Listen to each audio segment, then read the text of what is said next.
All right, welcome to your unique devotion for the day. Today, we're going to finish up chapter 4 of the book of First Timothy. This is verses 12 through 16. It's entitled Take Heed to Your Ministry. And then I have a God statement today. Ooh, something different. All right, let's. All right, I'll just having some fun here. Relax. All right, focus. Let no one despise your youth, but be an example to the believers in word, in conduct, in love, in spirit, in faith, in purity. Till I come, give attention to reading, to exhortation, to doctrine. Do not neglect the gift that is in you, which has given to you by prophecy with the laying on of the hands of the eldership. Meditate on these things. Give yourself entirely to them, that your progress may be evident to all. Take heed to yourself and to the doctrine. Continue in them, for in doing this you will save both yourself and those who hear you. Be careful what you say and do. That's the statement. Be careful what you say and do. He's telling them here to conduct themselves in loving manner, in the spirit, in faith, in purity. So, be careful what you're doing today. And says to continue in them, for in doing this you will save both yourself and those who hear you.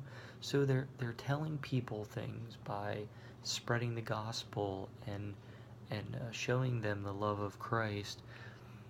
They need to be careful what they say, which means that they need to dive in to the doctrine, dive into, give attention to reading, to exhortation, and to doctrine.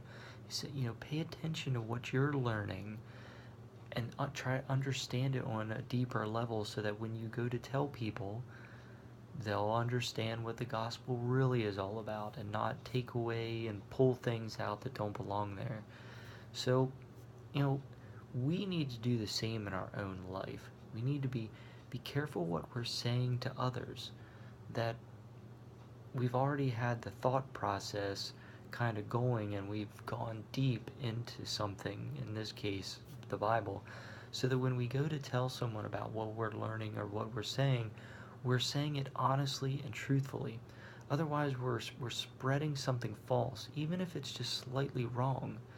So, yeah, just be careful to what you do and be careful what you say. But that's with anything, really. If if you're just at work, or you're out at the grocery store, you're driving in your vehicle, or you're going for a walk, you need to be careful what you're doing. I'm sure you can think of examples of things you shouldn't be doing in any one of those situations. And also be careful what you're saying. Even if you're in the car and you're driving along, your facial expression and the words that people read off of your lips, especially in an angry situation, could prompt other people to be angry or take their thoughts and mind in a wrong direction, and you've already messed up part of their day, even if they get over it quickly. So I'm sure you can think of things like that. Something else to just think about. It says here, do not neglect the gift that is given in you. So let's say, for example, you have a career, or you are going to school to learn something new, or you have a gift and you haven't learned it yet. Let me reread this real quick and think of it in those ways. He's talking about them learning the ministry, but what about you learning more in your career? What about you learning more in your schoolwork, or wanting to learn something that you feel is your gift? So let no one despise you in your youth, but be an example to the believers in word, in conduct, in love, in spirit, in faith, in purity, in that thing that you're learning. Till I come, give attention to reading, what you need to read, to exhortations, to people, other people teaching what you want to learn, to doctrine, to reading books on the subject.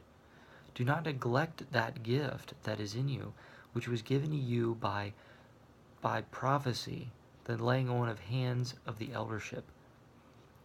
In your case, given to you by God.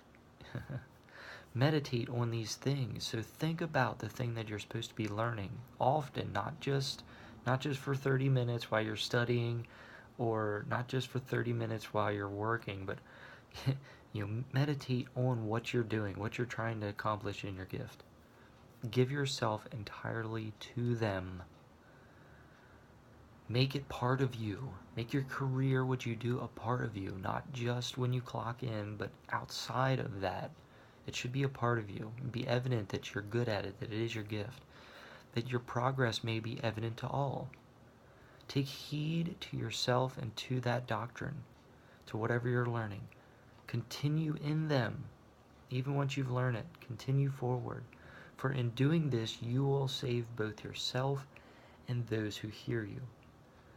For in doing this, you will both make yourself a more knowledgeable person in that area and be able to spread that knowledge to those who hear you. So that really makes sense. And even though, like I said, they were talking about ministry there, it carries right into your own life and what you're doing and being careful of what you're saying and doing with that gift. Something to think about. On that note, I hope God gives you all the blessings you deserve, and even more so, all the blessings you don't deserve. Have a wonderful day. Tomorrow is Ingestion Day of Chapter 5 of the book of 1 Timothy, and I will see you then. That's it. Just be careful what you say. Be careful what you do. Have a blessed day.